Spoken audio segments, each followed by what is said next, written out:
Good morning, Philippines! Kaya good morning din po sa mga nanonood sa atin ngayon. By the way, my name is Nurse John. And this is actually an interesting segment because it was requested to me by one of my students sa online review. And she told me, Sir John, can you talk about travel nursing? So I think this is the best time for me to talk about that. By the way, I've been doing travel nursing for more than a year now. I started doing travel nursing way back 2021 and it started 2023. So roughly almost 2 years. Would you believe that? So for today, we will talk about travel nursing. What is travel nursing? How to become a travel nurse. Okay. And what must be your preparation to become a travel nurse. By the way, lahat na sasabihin ko po based sa experience ko. Okay. So if you're a travel nurse and you have a different experience, that's also fine. So I will only speak, okay, I will only talk about things that I experienced personally. So it's more realistic. Okay, so I will tell you about the pros and cons, okay, working as a travel nurse and ano ba yung description ng travel nurse, how to become a travel nurse, what are the benefits of travel nursing, what's the difference between a travel nurse and a core staff. Okay, so I will talk about all those stuff in this specific segment. And take note, if you have any questions or you want to ask something about this specific concept, travel nursing, please feel free to drop a message below and I'll try to answer your questions or concerns. Okay. So, by the way, my name is Nurse John and I'm here in Minneapolis. Okay. That's in the state of Minnesota. And it's already, what time is it? It's 11:35 in the morning. Okay. Actually, nagising ako mga almost 10 o'clock. So, prepare lang ng breakfast. Tapos, sabi ko, ay, wala akong gagawin ngayon. Pero mamaya meron. Yeah, I will have my class again tonight, 8 p.m. So, for those students who are watching right now, don't forget you have a class with me tonight at 8 p.m. Central Standard Time. So, we'll continue with your fundamentals of nursing. Then, we will talk about burn injury after that.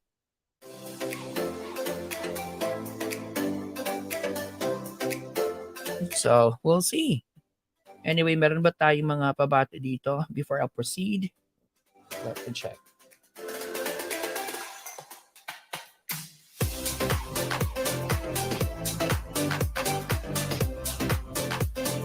First,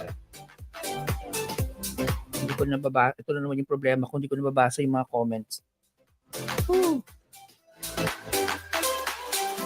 Let me see here. Somebody said, good morning, Sir John. Good morning po. I don't know, what time is it in the Philippines? I bet gabi na ngayon sa Pilipinas. Ano? So good evening po sa mga friends natin dyan sa Pilipinas. How was your day? Today is actually Thursday here sa Minneapolis where I live. So I'll just give you a little background of what I do and para may idea kayo what I am talking about. So my name is John Henrique Fort. I've been a nurse for quite a while. Okay, I finished nursing way back 2002. So I've been a nurse for 21 years. So please don't compute my age. Okay, bawal yan. And I came from the Philippines. I moved here in the US way back 2019 and then under a specific agency. So my visa was actually EB3. So that's employment based. So when I arrive here, I'm a permanent resident. So I technically I am a green card holder. Okay. And I have to keep that status for about almost 5 years before I can apply for citizenship. So my passport coming here in the US is actually passing the NCLEX RN exam. Okay. So I took my NCLEX under the state of Illinois. Okay. Under the state of Illinois. And then I did not work sa Chicago or in the state of Illinois. I worked in Pennsylvania when I arrived. So nangyari, since pwede pala yun, sir? Yes, pwede. So I will explain that. So US of A, we have 50 states here and lahat ng mga states na yon may mga sarili silang governing body for the NCLEX examination or the National Council Licensure Examination, okay, for registered nurses.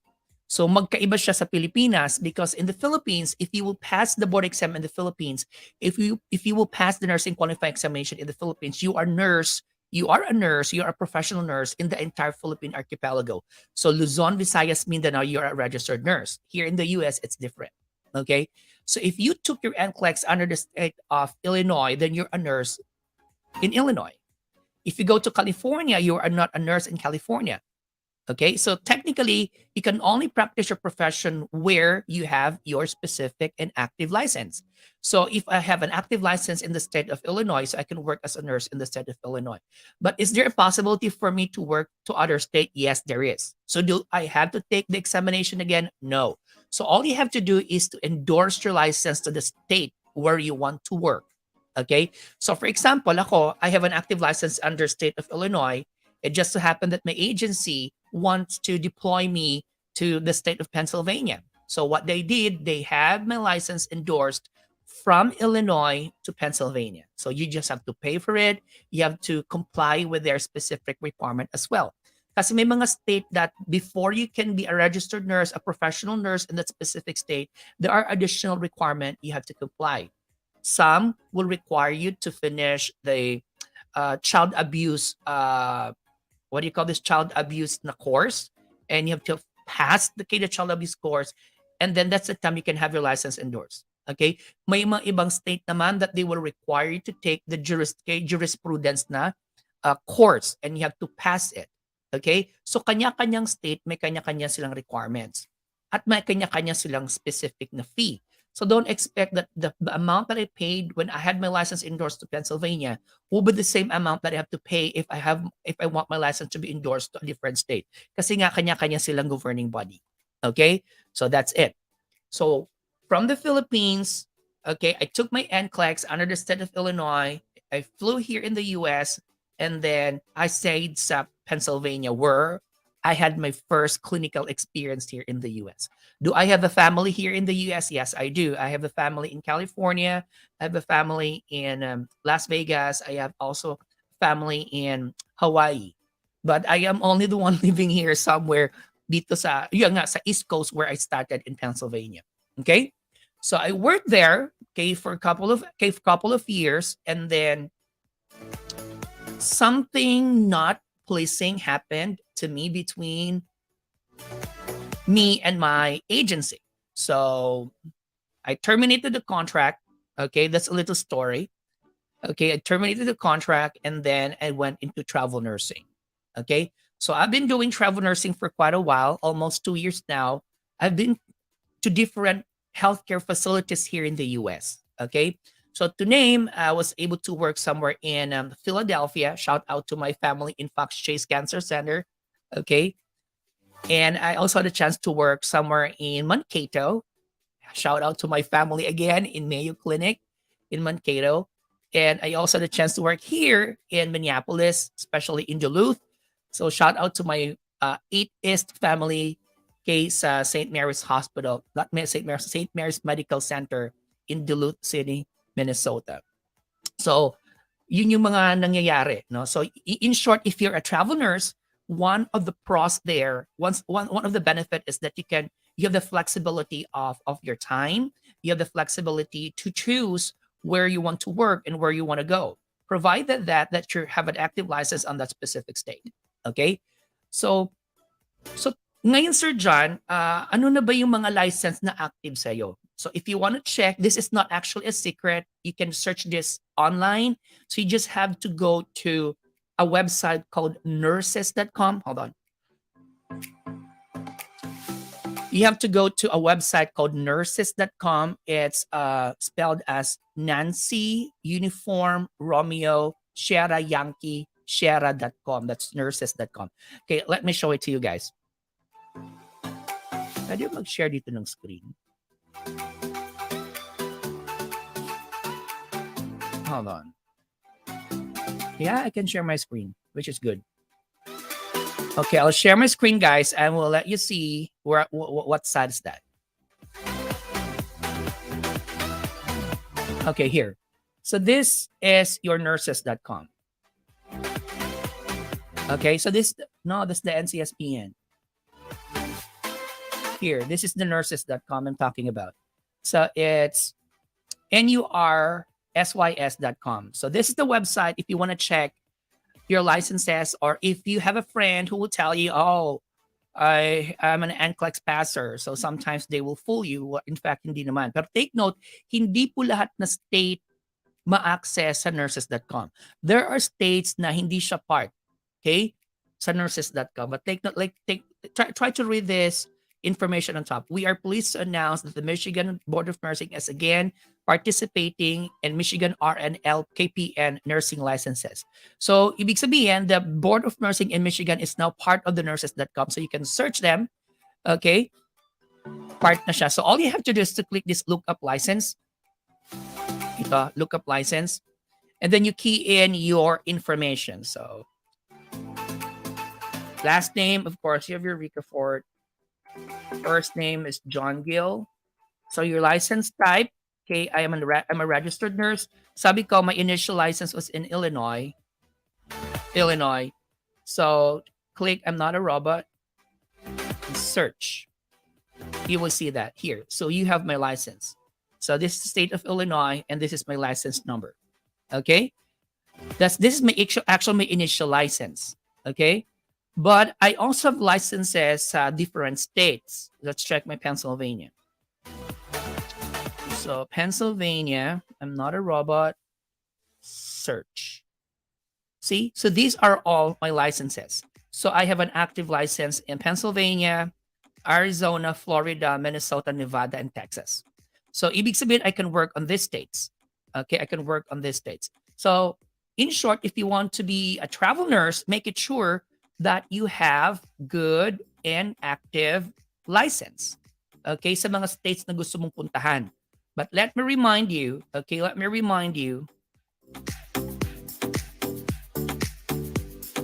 is that? Let me remind you, may mga states po na tinatawag nating compact state. Okay, compact state. Now, sir, explain what do you mean by compact state? At sino yung mga, anong states yung compact state? At ano yung benefit if you are under compact state? Okay? So, for example, okay, under the ito na lamang. Let's go to the website of the NCSBN. Okay, so this is the website of our NCSBN. Ito po yung updated nila na list ng mga compact state. Okay, here. So, I don't know if you can see this one. So, these are the nursing license na compact state. The blue one, okay, is a K compact state. This color has a pending compact state legislation. Okay, ito yung mga wala, graded area, ibig sabihin they don't participate. I'm in Minnesota. Okay, that's the state, Minnesota. Minnesota is not a compact state. Okay? Now, Texas is a compact state. Arizona is a compact state. So what is the implication? The implication is that if you live in Texas, you're a registered nurse in Texas, you have a compact state license. You don't want to work now in Texas, but you live in Texas. That's your residence. Okay, that's where you live. That's where you pay your taxes. Okay, that is your primary residence. And you're a travel nurse and you want to go to Arizona. It just so happened that Arizona is also a compact state. Do you still need to have your license endorsed to Arizona and do all those processing? No need, because Arizona is a compact state. Therefore, Arizona will honor your license under Texas, which is also a compact state. So, ibig sabihin, you don't have to endorse your license if your license belongs to a compact state, provided that you live in that state. So, ibig sabihin, Sir John, if I don't live in Texas, but I have a license in Texas, ma-honors ba siya na compact state? Hindi. Because for that license to be a compact state license, that should be your primary residence. Okay? So, for example, I'm here in Minneapolis. My primary residence is Minneapolis. This is where I pay my taxes. This is my primary residence. It just so happened that I'm licensed registered nurse in Minneapolis. I have also an active license in Texas, who happens to be a compact state. Does it mean to say that my compact state license in Texas will be honored to Arizona? No.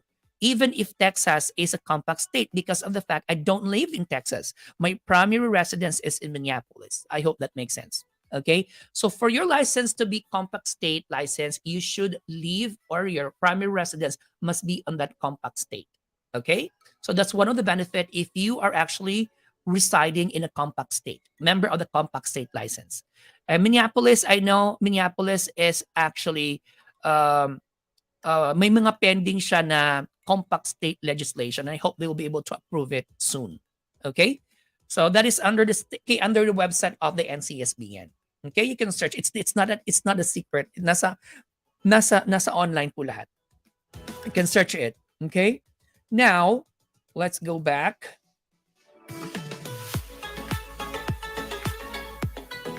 So, what is travel nursing?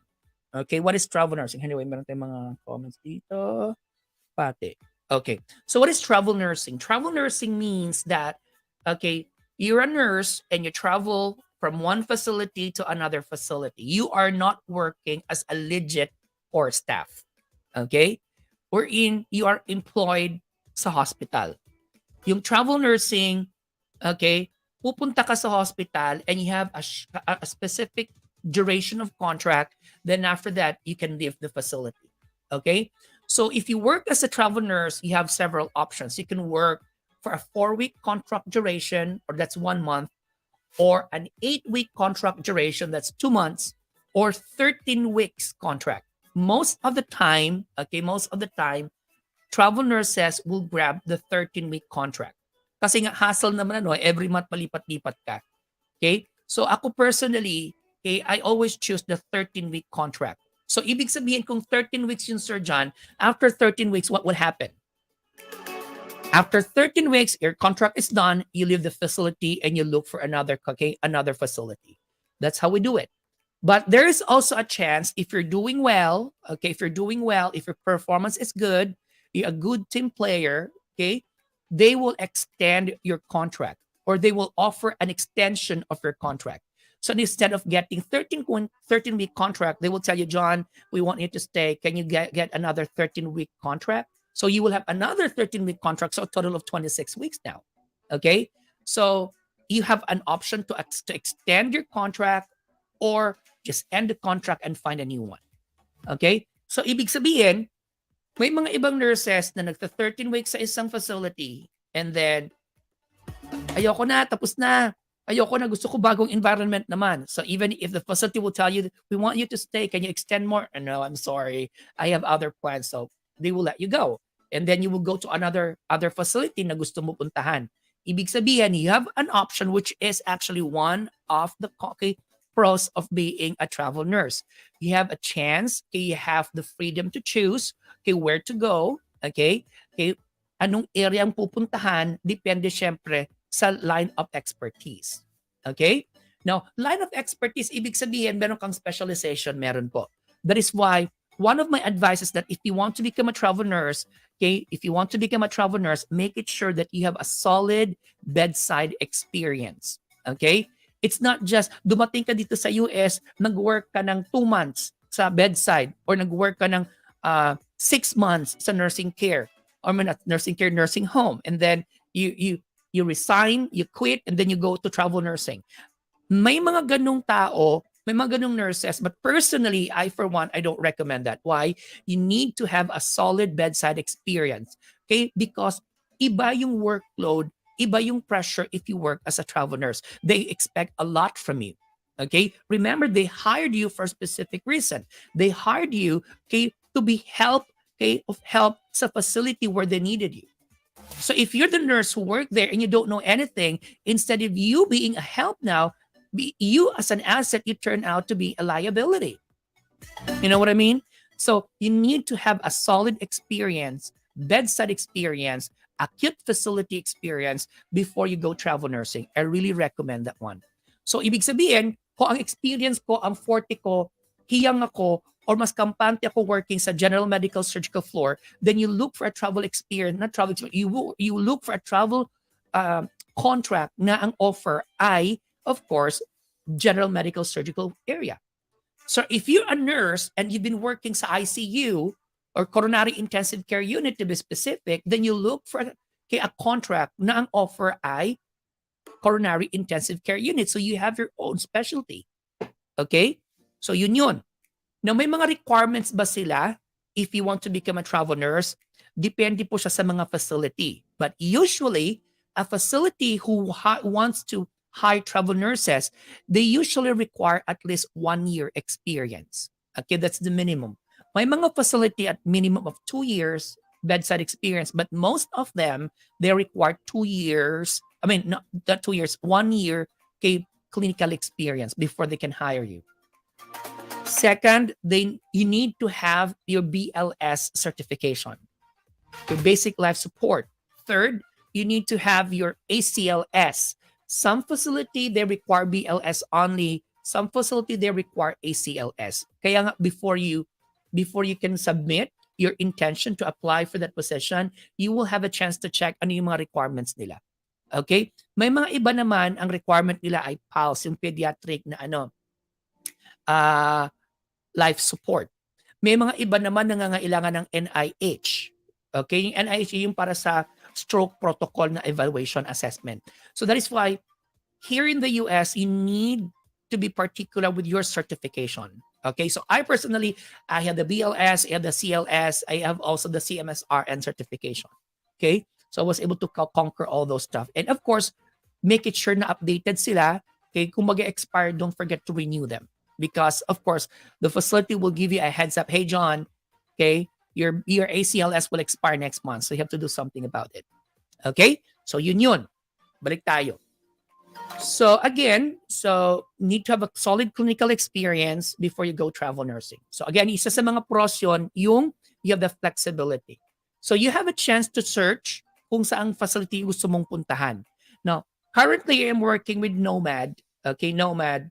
I will not log into my account, but you can search this internet. It's nomadhealth.com, and I will give you a bird's eye view regarding salary as well as locations of offers sa travel nursing.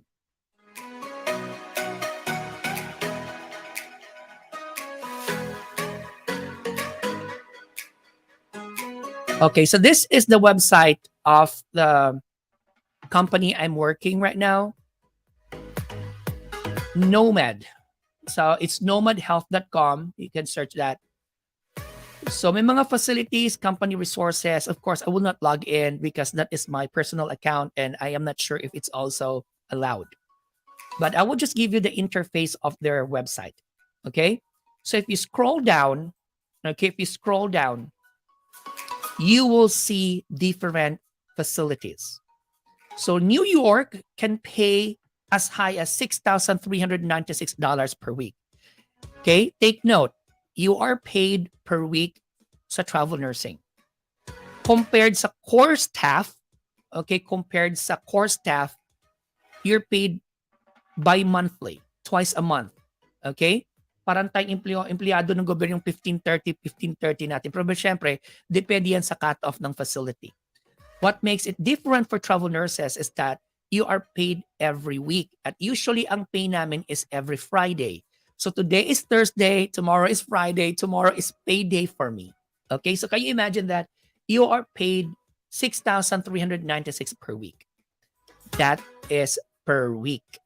So if you work as a travel nurse, so if you do the math, you are paid 3 or 4 times higher than the core staff. Okay, there is a reason bakit ganyan siya kalaki. Okay, look at your Texas, it's 4,400. Pennsylvania is 5,200. So you can choose. So you have an option. Just make it sure you have an active license on those states. Okay? Or kung saan mo gustong pumunta.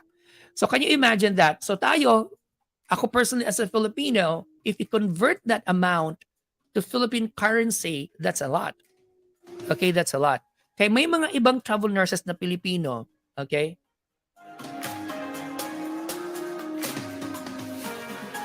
Wala.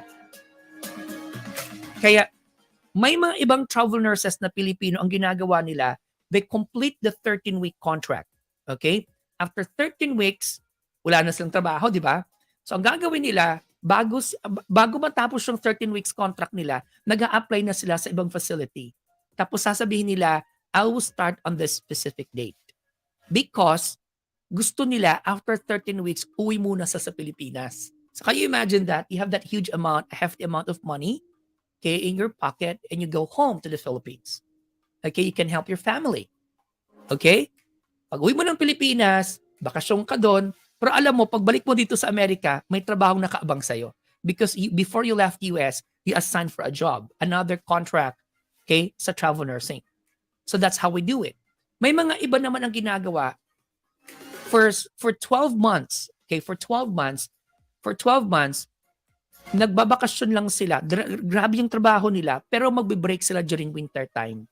Okay, so umuwi sila ng Pilipinas ng November, December, January. So 3 months sila sa Pilipinas because they save a lot of money, okay, for the entire year. As uwi na sa Pilipinas, November, December, January. They want to spend Christmas in the Philippines.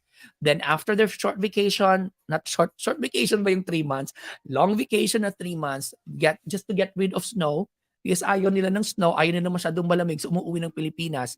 Then after that, by the end of January or early February, balik naman dito sa Amerika, trabaho na naman. February hanggang October. So that's how they do it. Okay? So you have an option. Now, so you heard a lot of positive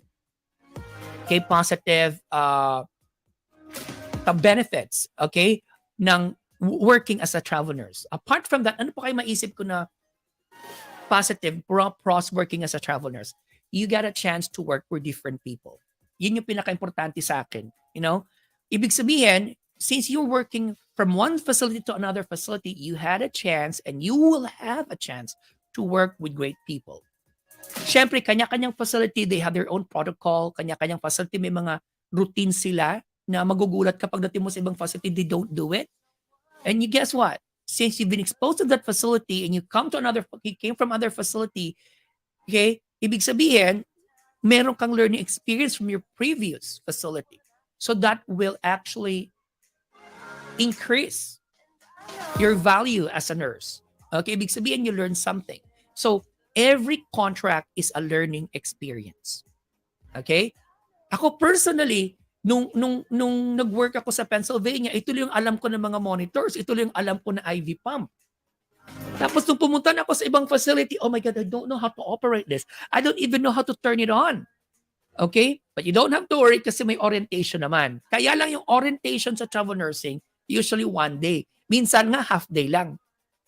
Okay, naalala ko yung orientation ko instead na 1 day, ginawang half day.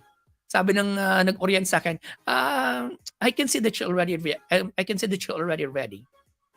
So I will give you patience after lunch. So depende yan sa'yo. Okay? So yung pagdating ko doon, sabi ko, oh my God, I don't know how to turn this on. I don't know how to operate this machine. Okay? So at least may bago kang natutunan. Para pagdating mo naman sa ibang facility, I know this machine. I know how to operate this. So it's a learning experience. Okay? You learn a lot if you do travel nursing. And it's so nice. It's a nice feeling to be working with, of course, great people. Okay? With good nurses. Ang sarap kayo ng feeling ng ganun na, ang galing-galing talaga niya na nurse. So ikaw mismo, mamamotivate ka, he's really good. Okay? Kasi ako personally, dami ko nakikita mga nurses, syempre sometimes napupula ko sa ibang floor. Sabi ko, ito magaling to na nurse. Ito, okay lang siya na nurse. Ito magaling to na nurse. So minsan tinitingnan ko how they do it. Or sometimes nagpapaturo ako. Ayan. You know what? In nursing, do not assume that you know everything. No, never. Never have that type of attitude. There is always room, okay, that you have to learn something. It's impossible for us nurses to know everything. Okay? So may mga bagay-bagay that I know that you don't know, and there are also things that you know that I don't know. So that's why it's important for us to ask. Okay? So ako personally, minsan nasa work ako, I don't know, paano nga ito? So I always ask because we cannot afford to commit mistake. Because if you do, if that's your habit, chances are either you're going to hurt the patient, you're going to hurt your fellow nurses, You're gonna hurt yourself, or worse scenario, you're gonna kill someone. Okay? So yun yung mga pros doon. You will learn a lot. Ang consequence naman for me working as a travel nurse is that, of course, you always have to travel. You have to move from one place to another. It just happened ngayon, where I am working right now sa Duluth, I've been with them for almost 1 year. Can you imagine that? Sabi nga ng family ko, nagta-travel nurse ka pa ba? Eh, diyan ka na almost 1 year. So, it defeats the purpose daw na maging travel nurse ka. Kasi if you're a travel nurse, so you need to move from one place to another place. But it just so happened, I love the place. I love the staff. I love the staffing. Okay. I love the nurse-patient ratio sometimes. Okay. Sometimes may mga days at saka nights din kami na toxic, which is normal. Okay, kahit saan kang facility pupunta. But generally, I like the unit. Okay? So that's why I stay there. Magmantaki almost 1 year na ako. Feeling ko nga hindi na ako travel nurse doon. Feel ko core staff na ako. So thank you so much for letting me stay there, guys. Next, ano ba yung consequence na maisip ko? Yung sabi ko, travel ka ng travel. Sabi pag travel ka ng travel, if you drive, if you move, every now and then, there's always a risk of accident. So that is one thing you have to consider. Okay? Second consequence, may mga benefits ka na hindi mo makukuha if you work as a core staff. Okay? May mga benefits. But take note, nowadays, yung travel nursing na mga na environment, na platform ng nursing, nag-evolve din. May mga benefits na rin sila ngayon na binibigay. Okay? Sir, if nag-work ka ba ng travel nursing, may ano ka ba? May insurance ka po ba? Meron po. Okay? May insurance ka, may medical insurance, may eye insurance, may dental insurance. So you have to pay a portion of that insurance, and the agency will pay a portion, of course, of that insurance as well. So hati kayo. Okay? Kaya lang, ang problema lang doon, if you end the contract, tapos yung 13 weeks mo, hindi ka na covered. Wala ka ng insurance. Okay? So paglilipat ka naman ng ibang agency, other contract, another insurance na naman yun. Okay? So ibig sabihin, yung continuity ng insurance mo, hindi ganun ka-stable compared if you work as a core staff. So, anong ginagawa ko? Ang ginagawa ko, I do not avail their insurance na ino-offer. I personally pay my own insurance. Okay?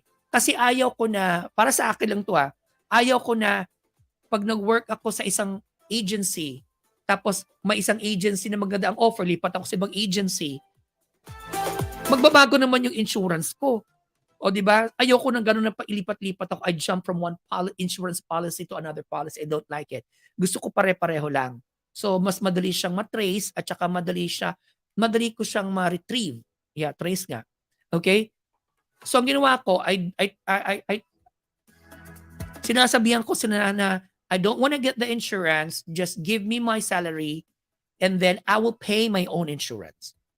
So wala silang portion doon. So I personally handle the entire medical, dental, eye insurance. So I am paying almost, ano bayad ko? Almost $200 to $300.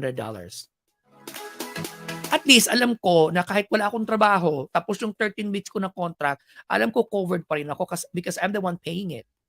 You know? Samantala ko under agency ka, pag nag-edge yung contract mo at ayaw mo muna magtrabaho kasi gusto mo magpahinga ng 1 month, if something happened within that vacation, 1 month short period, something happened, you don't have insurance, my God, you need to pay a lot if ma-hospital ka.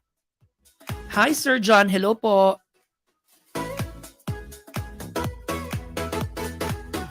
Diba? So, yung figures na nakita namin, Sir John, yung figures na nakita namin, exact ba yun na matatanggap mo? Hindi po. Kasi may mga taxable doon. Okay, may mga taxable. So let me give you what do you call this? Let me give you an example. I'll share my screen. Where's that? Remember this? Let's say ito na lang Illinois. Yung Illinois is paying you $5,000 per week. So the question, are you going to get this exact amount $5,000 per week. No, kasi may mga taxable yan. Okay? Lahat ba taxable? Hindi po. Sir, expound. Anong ibig sabihin? Ibig sabihin ganito. Since you are working as a travel nurse, isa sa mga perks ng travel nursing is that bibigyan ka ng stipend. Okay? The stipend is non-taxable. Okay? Non-taxable. Binibigay yung stipend sa'yo kasi yun ang gagamitin mo for your food at para lodging. Okay? Where you wanna stay. So, minsan, dito po kumikita ang mga travel nurses. Why? Minsan, yung mga travel nurses, may mga masasakyan silang malalaki, may mga RV sila, recreational vehicle. Instead yung binibigay sa kanila na pera, na imbayad nila sa lodging, sa hotel, sa Airbnb, they keep it. Doon sila doon sila sa RV nila, sasakyan nila natutulog. So it's a big savings. Or if not, ang ginagawa nila, kung may kasama silang ibang travel nurses, okay, may mga travel buddies sila, can you imagine, meron kang 1,500 na stipend, yung friend mo another 1,500, take note, every week mo yun natatanggap ha, hindi siya per month, every week mo natatanggap. So, pwede ka nang may kahati sa hotel, may kahati ka na sa Airbnb. So, hindi na siya mabigat. So, doon kumikita. Okay? So, let me show it to you.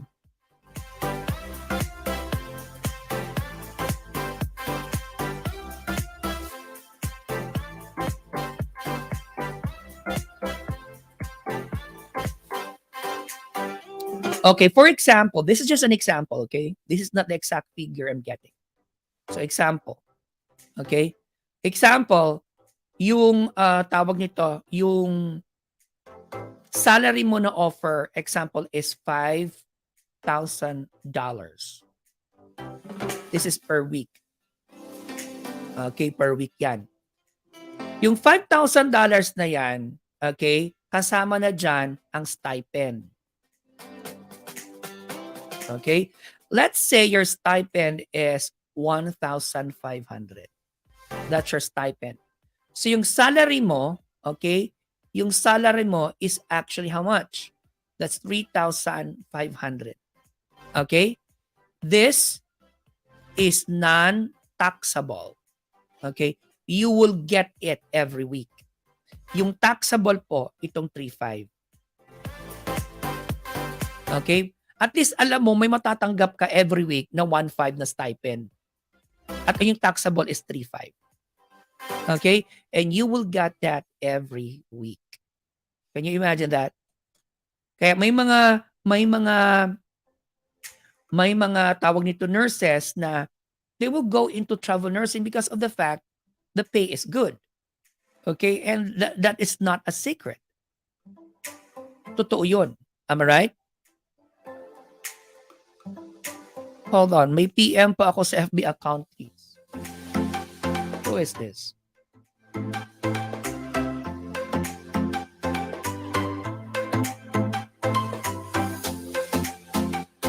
Okay. Hold on. May PM ako sa FB account mo, please. Wala naman ako nakikita na private message sa akin. Are you sending it to me, John Ulrika Ford, or sa ibang account? I'm not seeing it.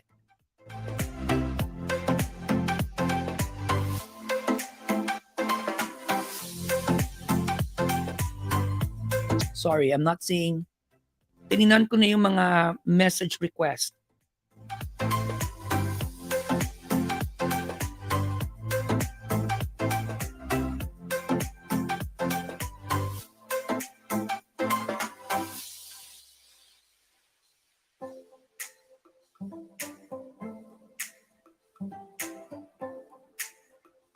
Sorry, wala ako nakikitang messages mo.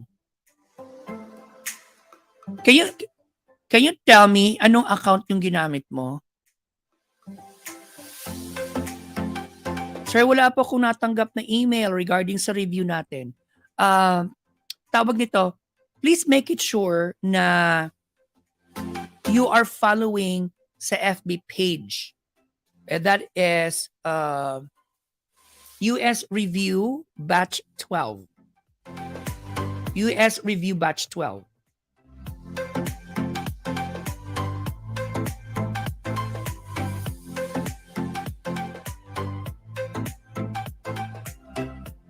And I will have my class tonight again.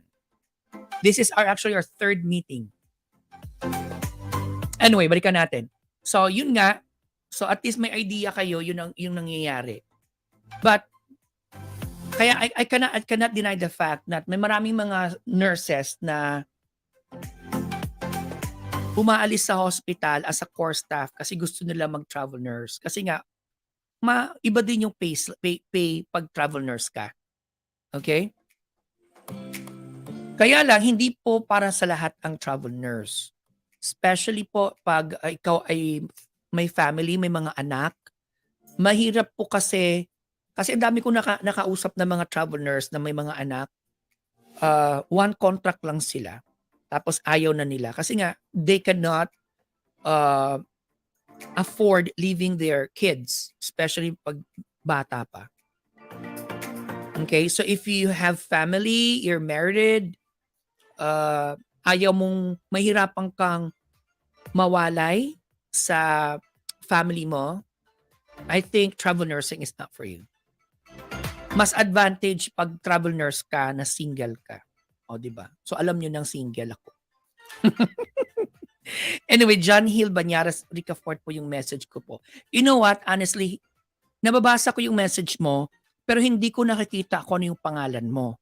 Nakalagay lang dito Facebook user and then your message. I cannot see your name. Can you type your name para i-search kita sa Facebook?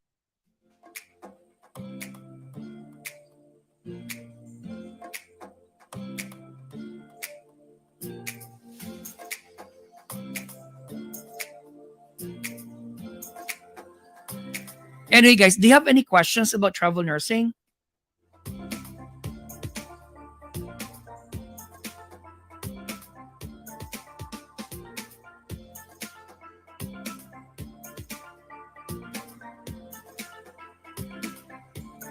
Baka kasi you're using may other Facebook. Done po. What do you mean by done?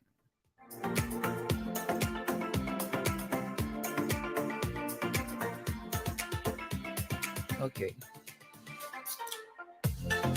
Ito po yung page na dapat andong ka. Okay? I'll show it to you. This is the picture. US Review Center Batch 12. Okay? And make it sure when you drop a message sa akin, ito yung account ko, ito yung ginagamit ko na account. Ito yung profile pic. Okay? Kasi I have another account, hindi ko na ma-access yun. I forgot the password.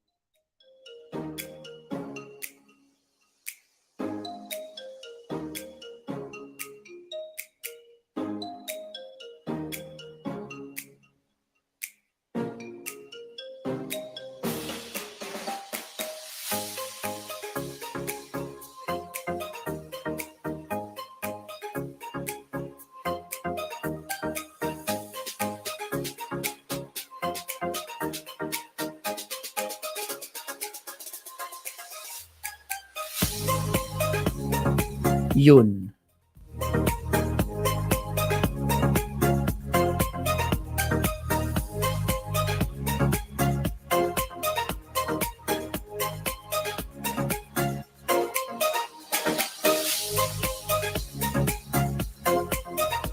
Oh, here, we have Gibbs. Hello, Gibbs.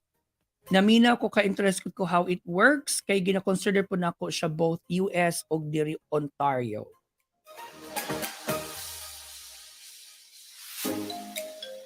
And Angela said, come back. Oh my God. I miss you, Angela. Jericho asked, ilang years to pay ang health insurance, Sir John? It's all up to you. You just to pay your premium. And hello, Sir Roger Tongan. Hi, Sir Roger. Thanks for watching po. Sir Roger is the CEO of the largest review center in the Philippines, okay, who conducts quality review program for nurses, teachers, criminology, okay, and that's St. Louis Review Center. And Sir Roger Tongan is also the Undersecretary of Department of Health in the Philippines.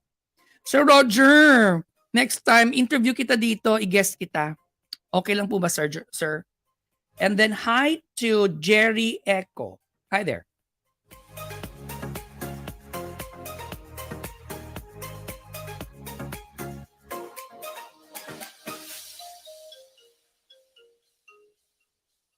Okay. So yun po yung travel nursing. At least you have an idea. So again, I suggest if you want to do travel nursing, have a solid clinical experience. Okay? May kakilala nga ako yung nag-travel nurse. Tapos, wala siyang experience sa ICU. Tapos sinabi niya may experience siya sa ICU. Ay nako, in-unfriend ko talaga siya. It's not good. In-unfriend ko siya not because hindi ko siya friend. In-unfriend ko siya kasi ayaw niyang maniwala. So I don't want to associate myself sa ganung tao. Mahirap na, no? Tapos, humingi pa siya sa akin ng tawag nito, reference. Kung pwede niyo ba akong gawing reference person. No. There's a question here, Gibbs RN. Meron bang OR for travel nurse? Yes, meron. Meron tayo, lahat na tawag nito, lahat na area sa hospital, meron po. OR, ICU, med-surg, okay? And may OR din tayo. May PACU din. And there's another question. Hi, Sir John, local contracts difference sa travel? Actually, magkaiba. Okay? Yung travel nursing kasi, meron siyang specific na distance for you to qualify as a travel nurse. So pag na-qualify ka as a travel nurse, yung stipend mo non-taxable. Am I right? Pero pag nag-local contract ka, lahat na tatanggapin mo, even yung stipend, taxable. Let me give you an example. Currently, I am living here in Minneapolis. Okay? In order for me to qualify as a travel nurse, yung facility where I will work must be 50 miles or above. Okay? Far, okay, from where I live. Kasi pag less than 50 miles from where I live, less than 50 miles, that is not travel nursing. That's local contract. So pag local contract ka, instead na $5,000 yung matanggap mo per week na may stipend na 1,500 na non-taxable, pag local contract ka, yung lahat na 5,000 taxable na yung lahat. So yung main difference lang is that yung stipend mo non-taxable kung travel ka, saman pag local contract ka, yung stipend mo taxable. So make it sure na alam mo yung tinatawag na distance na requirement nila. Kasi may mga facility na gusto nila more than 100 miles away from where you live. May iba naman more than 50 miles, pero mostly more than 50 miles. Kasi pag less than that, ang labas nun hindi na travel nursing. Ang labas nun, local contract. Okay, Gibbs? Other question?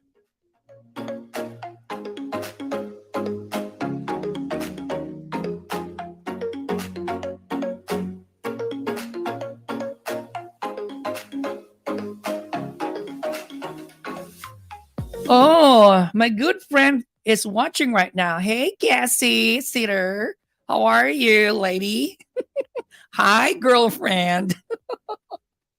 Casey is one of our nursing assistant back in Pennsylvania. The one I'm talking about, remember the first I had my clinical experience here in the US, I worked with her. We usually work night shift. Oh, I miss you. I miss the two north. I miss our little chit chats. Oh my god! You know what, Casey? I'm always following your post, and I'm always on the loop of your journey. I wish you good. I wish you luck, and I hope to see you soon. Oh, how I wish. I miss Erie. I miss Erie, Pennsylvania, and I miss the, what do you call that again? Press Isle. I miss the Press Isle. I hope to see you soon.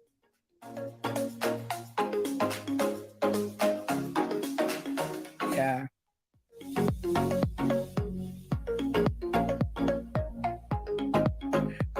You know what, Casey? I just want to say this. You know what? It was you who taught me how to fight back. It was you who taught me how to talk back, to how to respond to patients who are presenting inappropriate behaviors. Kasi kasama ko yun siya dati. And if a patient is rude, if a patient is behaving inappropriately, dang, call Casey. She will talk to them. You're not supposed to do that. We do not tolerate that behavior here. We will call the security. Sabi ko, oh my God, she's, yeah, she doesn't play. When Casey said, we'll take your vital signs, we will weigh you. This is how we do it. And she means business. Oh my God. So that is why I will never forget you, Casey. Thanks a lot for all the learnings. You just don't know it, but you know, I learned a lot from you. Yeah, welcome. I hope to see you soon, honey. Bye. Anyway, so let's go back. So that is travel nursing. Okay, that is travel nursing. So ano pa ba? Yun, travel local contracts. Do I still have plans to continue this? I believe so. Kasi nag-enjoy ako, you know me. I mean, I love to travel from one place to another. So, matatapos yung contract ko March dito sa facility. I told you I've been with them for almost a year. The problem lang is you cannot work sa same facility for more than a year because maka-question ka na ng IRS. Yung IRS, that is like your BIR in the Philippines. Okay? That's your that's Bureau of Internal Revenue. That's in the Philippines. Here, we call it IRS. So, whether you like it or not, after, okay, before ka mag 1 year sa facility, you need to move out. You cannot be working sa same, I think, same facility, same city. You need to move and change your assignment. Yun. So right now, it's still February, early of Feb. So I might be scouting contracts soon. Most probably second or third week of Feb. So ito pala yung mga requirements. Kung tinanggap mo yung contract, of course you have to undergo the series of onboarding process. So onboarding, they will require you to have yung competency checklist. So you have to answer some questions, med surg question, pharmacology. Depende po yan sa facility. Okay? Number 2, they will require you to have your physical examination. So you have to go to a lab test or an urgent care where you will have your physical examination to be done. Then you will have your lab test, you have your drug test, and all those stuff. You don't worry because you will not pay for it. They will pay for it. Okay? All you have to do is to go there and submit yourself to have the test done. Hello to Brian Lieses. So at least wala kang babayaran. Pupunta ka lang doon magpa-test. And then, pagdating mo doon sa facility, sa hospital, you will have your orientation. So usually, yung orientation 1 day lang. Samantalang pag nag-work ka as a core staff, the orientation will last for weeks, even months, 2 to 3 months. Tama? Samantalang pag nag-travel nurse ka, nako, 1 day lang. Sabi ko nga sa inyo, half day nga lang pinag-work na ako on my own. Anyway.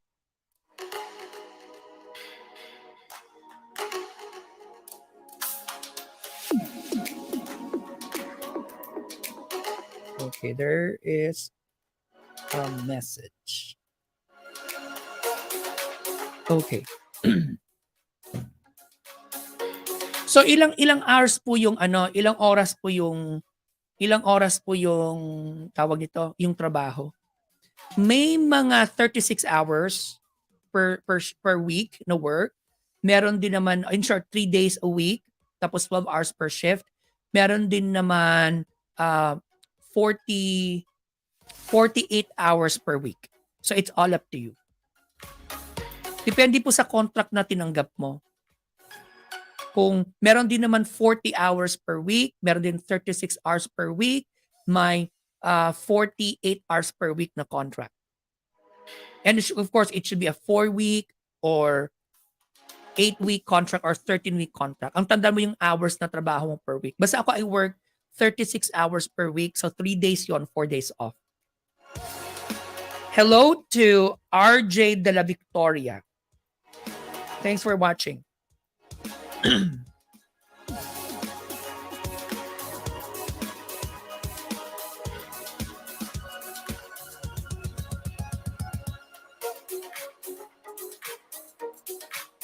Check ko nga yung ibang mga offer dito.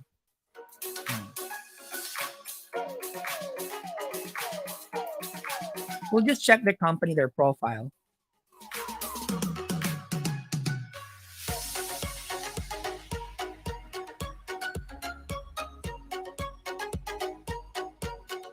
Okay, here, let's check.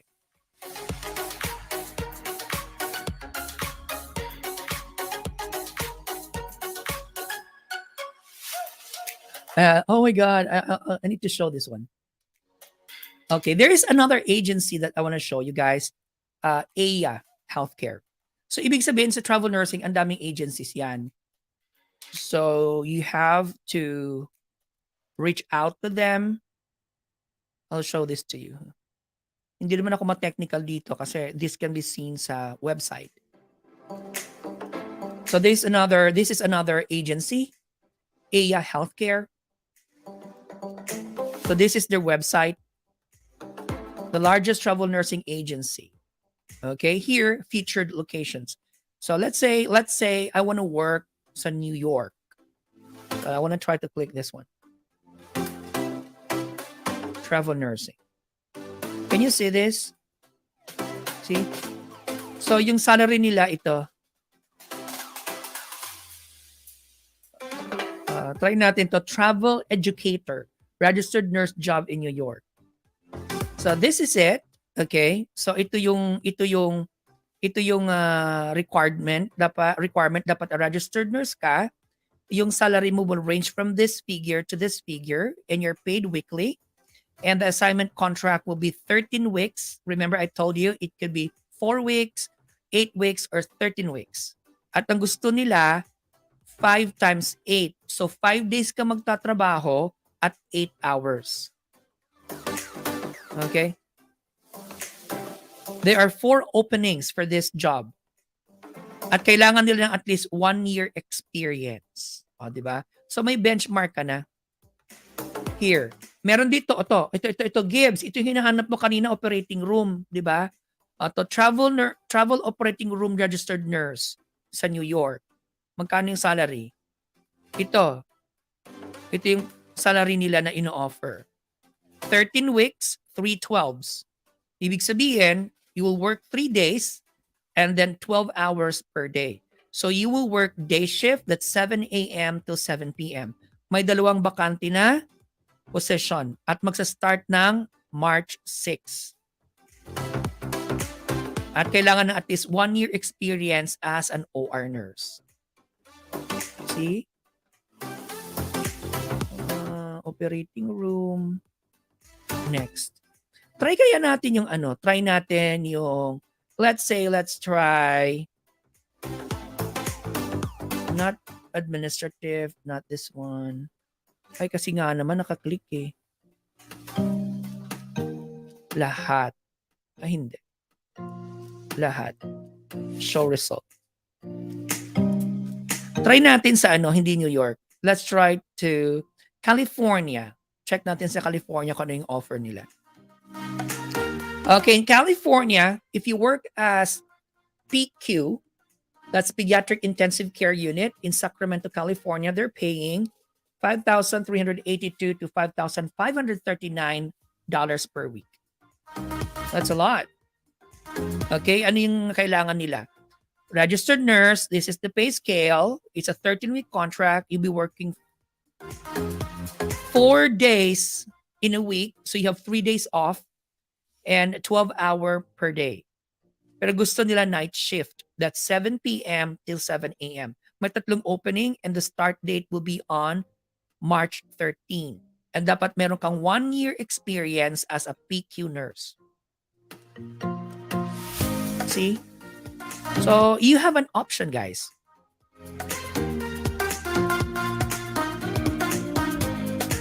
Meron siyang operating nurse, oncology nurse, ER nurse. See that? So this is the website.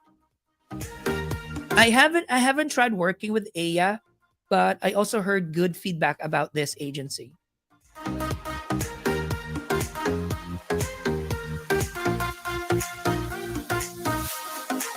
Travel manager. Now let's try my place. Let's try Minneapolis. Sorry, Minnesota. Minnesota is the state, and Minneapolis is a city in Minnesota. Hold on. I will not go to New York. I won't go to only Minnesota. Here in Minneapolis, CVOR, PQ, Travel PQ, OR.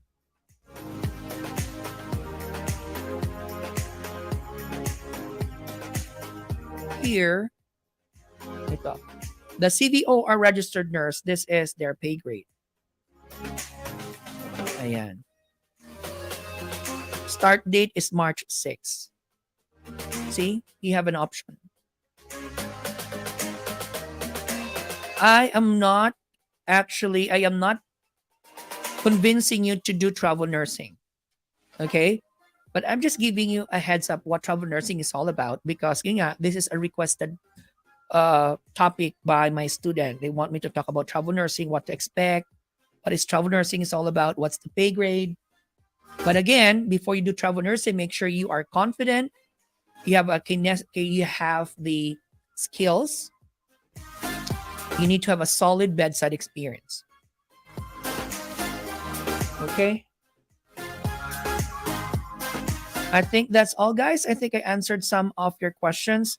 So that is travel nursing. I hope you learned something. If you stayed and you reached this far, thank you so much for staying. And just let me know if you want me to talk something or any topic you want me to talk about. I want to share my thoughts. And please don't forget, I have my class tonight, 8 p.m. Central Standard Time for the U.S. Review Center, the NCLEX RN Review Program. This is actually, tonight will be our day 3 of the review program. So we're almost done with your fundamentals of nursing.